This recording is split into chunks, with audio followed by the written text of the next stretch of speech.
فجر کے بعد سورہ یاسین پڑھنے کی فضیلت۔ فجر کی نماز کے بعد سورہ یاسین پڑھنا کیسا ہے؟ کیا یہ سنت عمل ہے؟ عبد المطلب انڈیا سے۔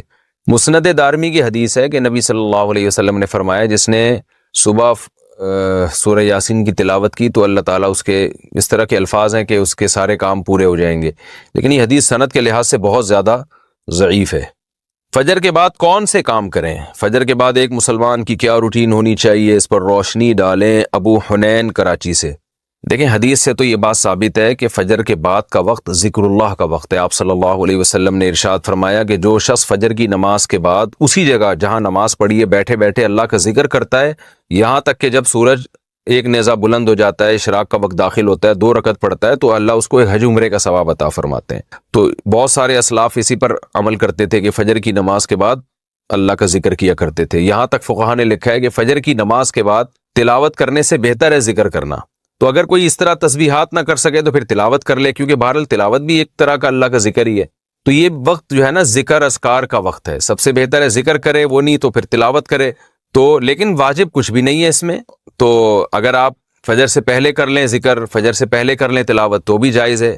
تو شریعت میں آپ کو اس کا اختیار دیا ہے، لیکن فجر کے بعد سونا فوراً یہ بہرحال شریعت میں ناجائز حرام نہ بھی ہو لیکن ناپسندیدہ ہے۔ بہت سارے اسلاف سے اس کی کراہت منقول ہے۔ تو اگر کوئی مجبور ہو تو ایک الگ بات ہے، جیسے کسی کو رات کو نیند ہی نہ آئی ہو اور اس نے صبح 8 بجے کہیں جانا ہے، اب وہ اگر فجر کے بعد نہیں سوئے گا تو وہ آگے نیند پوری نہیں ہوگی، مسائل کھڑے ہوں گے، تو وہ الگ بات ہے، وہ سو جائے۔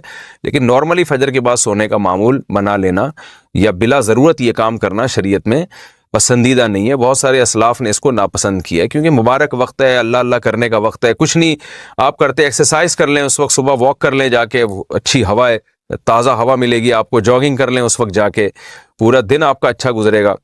تو یہ اس قسم کی ایکٹیویٹیز کرنی چاہیے۔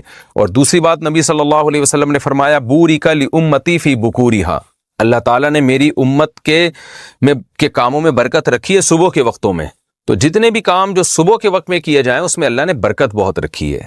تو اس میں ایکسرسائز بھی کی جا سکتی ہے، اس میں پڑھا بھی جا سکتا ہے، کاروبار بھی کیا جا سکتا ہے۔ لوگ کہتے ہیں ہم اس وقت کاروبار کیسے کریں، دکانیں بند ہوتی ہیں، تو بھائی کاروبار کی پلاننگ کر رہے ہیں اس وقت بیٹھ کے آپ، ٹھیک ہے، دکان نہ کھولیں، کوئی ہے ہی نہیں کسٹمر آپ کو۔ کراچی میں تو آپ صبح اگر بیٹھیں گے دکان کھول کے ایک بندہ بھی نہیں ملے گا۔ لیکن ہمارے ایک دوست نے ایسا کیا، دوست تو نہیں جاننے والے تھے، انہوں نے کیا کیا، انہوں نے کہا کہ میں فجر کے بعد دکان کھولوں گا، تو اعلان کر دیا کہ جو کسٹمر فجر کے بعد آئے گا خصوصی ڈسکاؤنٹ ہوگا ان کے ساتھ۔ تو اس میں لوگ اس بہانے جلدی جلدی جانے لگے، تو وہ ان کا اتنا رش ہو گیا کہ ان کا اس طرح سے کاروبار میں جو نقصان ہو سکتا تھا اس کی تلافی اس طرح سے ہو گئی۔ تو بہت سارے طریقے، انسان جب کھوپڑی استعمال کرتا ہے تو طریقے سامنے آتے ہیں، اور کھوپڑی استعمال بھی فجر کے بعد بہت اچھے طریقے سے ہو جاتی ہے۔ بلکہ سردیوں میں تو فجر سے پہلے آپ کو کھوپڑی استعمال کرنا شروع کر دینی چاہیے، کیونکہ سردیوں میں راتیں بہت لمبی ہوتی ہیں۔ تو یہ وقت جو ہے نا انسان کا دماغ بہت فریش ہوتا ہے اور اس وقت بہت اچھا سوچ سکتا ہے، پلاننگ بہت اچھی کر سکتا ہے۔ تو یہ کام فجر کے بعد یا فجر سے پہلے یا فجر کے بعد یہ کام کرنے چاہیے۔ سورہ یاسین قرآن پاک کا دل کیوں؟ سورہ یاسین کو قرآن پاک کا دل کیوں کہا جاتا ہے، اس کی کیا وجہ ہے؟ شمائلہ سبی سے شمائلہ صاحبہ نے پوچھا ہے۔ جی یہ بھی پوچھا تھا بیچاری خاتون نے، رمضان سے 2 مہینے پہلے پوچھا ہوگا، جواب اب مل رہے ہیں ان کو۔ جی سورہ یاسین کو قرآن پاک کا دل کہا گیا ہے، جس حدیث میں ترمذی کی حدیث ہے، امام ترمذی نے اس حدیث میں لکھا ہے کہ یہ حدیث غریب ہے، لیکن دیگر جو محققین ہیں انہوں نے اس حدیث کو بالکل ضعیف قرار دیا ہے، اور بعض نے تو بالکل موضوع قرار دیا۔ تو موضوع قرار دینے والی بات تو تھوڑی مبالغہ لگتی ہے، لیکن ضعیف بہرحال یہ حدیث ہے جس میں آتا ہے کہ سورہ یاسین قرآن کا دل ہے، اور ضعیف بھی بہت زیادہ ضعیف حدیث ہے۔ تو اب جب کوئی کسی چیز کی فضیلت میں ضعیف حدیث ہوگی تو پھر اس میں علماء کی 2 رائے ہیں۔ بعض علماء کہتے ہیں کہ اس سے کوئی شرعی مسئلہ تو ثابت ہو نہیں رہا، لہذا اس حدیث کو بیان کرنے میں کوئی حرج نہیں ہے، فضائل میں ضعیف حدیث بیان کی جا سکتی ہے۔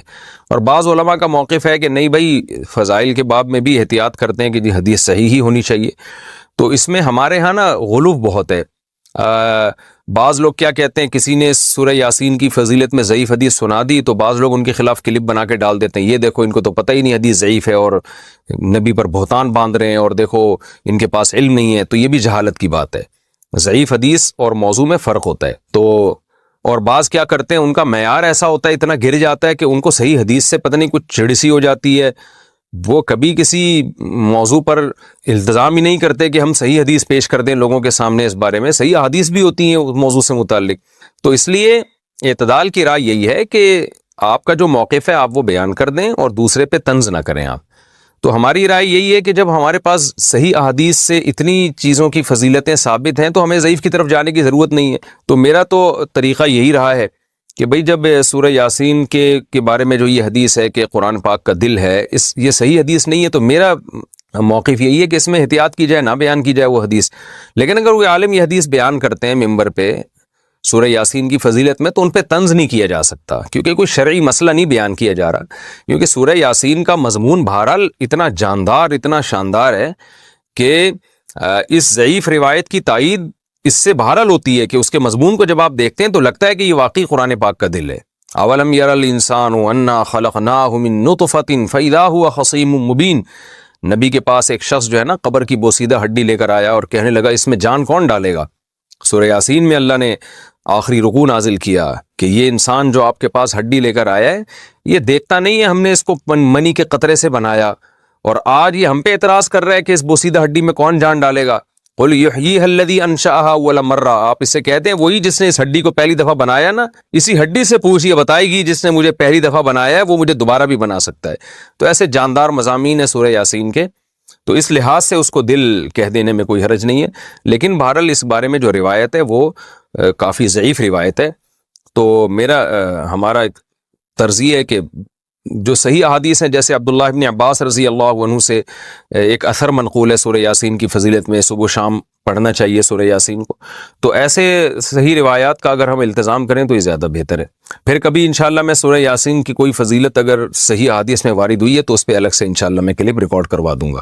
عام طور پر جو صورتوں کے الگ الگ فضائل کے بارے میں جو احادیث ہیں نا وہ ضعیف ہی ہوتی ہیں. عام طور پر صورتوں کے الگ الگ جو فضائل ہوتے ہیں نا، فلاں صورت کی یہ فضیلت، فلاں صورت کی، عام طور پر قاعدہ کلیہ نہیں ہے. بعض صورتوں کی فضیلت پر جیسے سورہ اخلاص کے بارے میں آتا ہے 3 دفعہ سورہ اخلاص پڑھنا ایک قرآن کے برابر ہے، تو یہ تو صحیح حدیث سے ثابت ہے.